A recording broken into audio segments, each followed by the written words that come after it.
Assalamualaikum warahmatullahi wabarakatuh. Perkenalkan, nama saya Ayu Wulandari dengan NIM 2052463. Di sini saya akan mereview sebuah artikel yang mana itu merupakan tugas untuk memenuhi tugas mata kuliah harmonisasi sains dan agama. Baik, jadi di sini saya akan mereview sebuah artikel yang mana artikel itu berjudul hubungan atau relasi antara sains dan agama.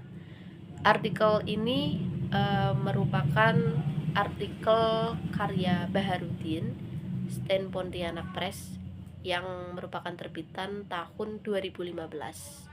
Nah, di sini saya akan membahas tentang tujuan dan fokus artikel itu terlebih dahulu untuk pertama-tama. Nah, jadi artikel ini membahas hubungan atau relasi antara sains dan agama dalam konteks kehidupan manusia modern. Nah, jadi Baharudin atau si penulis itu berargumen bahwa sains dan agama itu sering dianggap bertentangan. Padahal keduanya itu dapat berjalan selaras dan saling melengkapi dalam membentuk moralitas dan kemajuan sosial itu sendiri.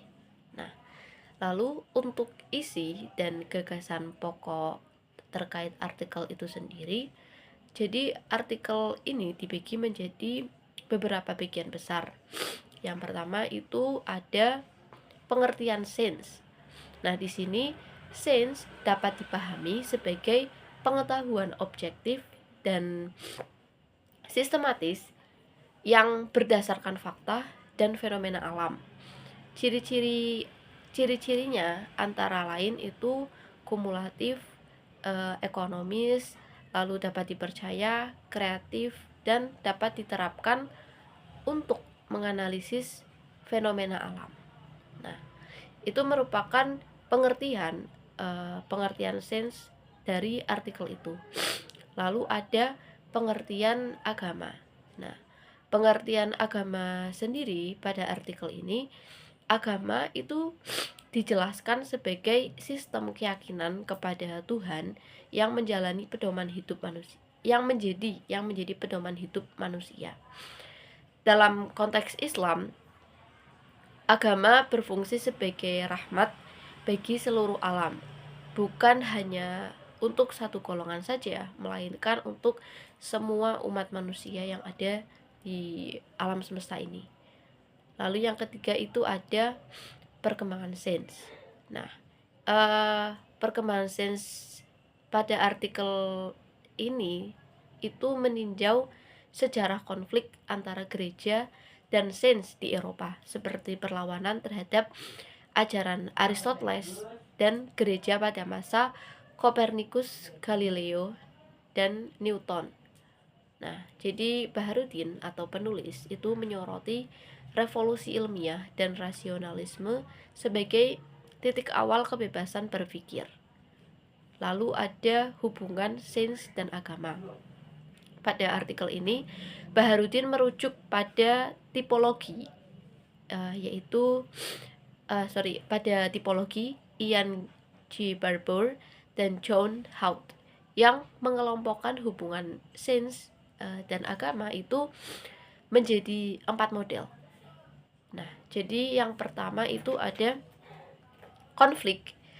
Konflik di sini itu ada sains dan agama, yang mana sains dan agama itu bertentangan. Lalu yang kedua itu ada independensi. Nah, yang mana independensi itu artinya keduanya berdiri sendiri dan tidak saling mempengaruhi satu sama lain. Lalu setelah itu ada dialog. Keduanya itu dapat berinteraksi dan berdiskusi untuk menemukan kesamaan metode dan makna. Lalu yang terakhir itu ada integrasi. Keduanya itu saling memperkaya dan membentuk pandangan dunia yang koheren. Nah, jadi penulis artikel ini cenderung menekankan pendekatan dialog dan integrasi pada artikel ini, karena dapat menghindari ekstremisme antara pandangan ilmiah dan pandangan keagamaan. Lalu pandangan Islam tentang sains itu sendiri, Islam mendorong penggunaan akal dan penelitian terhadap alam semesta. Misalnya pada Quran surat Ar-Rahman ayat 33. Nah, sains dipandang sebagai cara memahami kebesaran Tuhan, bukan sebagai ancaman terhadap iman itu sendiri. Nah, sedangkan menurut Ibnu Sina, sains sejati itu adalah pengetahuan yang menghubungkan fakta dunia dengan prinsip ilahi. Nah, untuk kesimpulan saya sendiri terkait artikel ini, sains dan agama itu tidak harus bertentangan, melainkan dua etnis berbeda yang bisa bekerja sama. Nah, jadi agama itu menjadi pedoman moral dan spiritual, sedangkan sains berfungsi menjelaskan dan mengelola fenomena alam itu sendiri.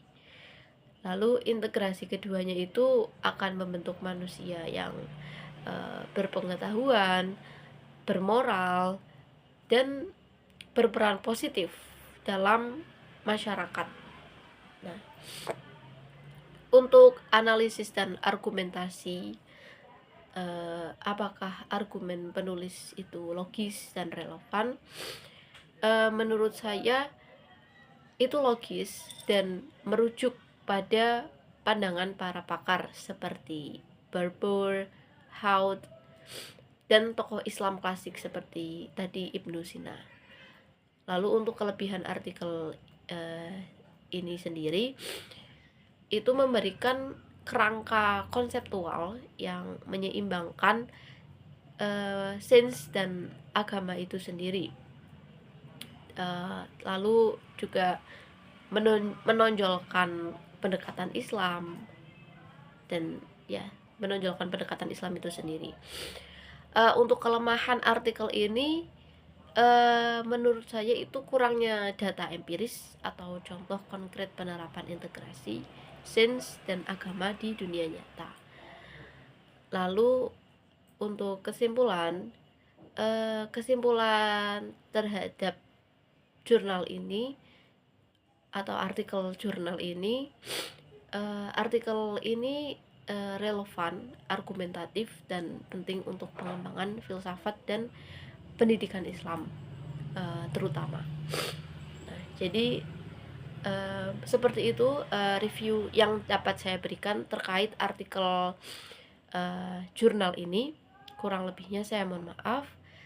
Terima kasih. Wassalamualaikum warahmatullahi wabarakatuh.